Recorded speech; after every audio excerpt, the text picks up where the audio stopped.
This is Twinings Probiotics Lemon and Ginger Flavored Herbal Tea, caffeine free. And let's open the package and see how the tea looks and how it tastes. Let's get started.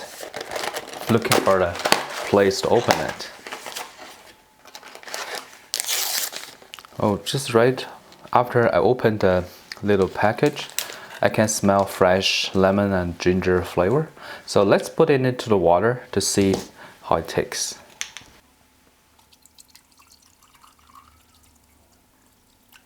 It's like orange and yellow, just the lemon and the ginger, and some dark stuff inside. The lemon flavor is stronger than the ginger. Ginger's flavor is totally covered by the lemon, so there's no spicy ginger flavor. It tastes really good and make you warm because of the ginger and pretty fresh from the lemon.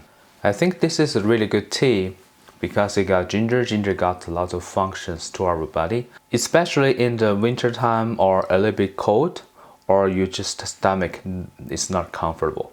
I think this one is really helpful. Alright, I hope this video is helpful. Thank you for watching.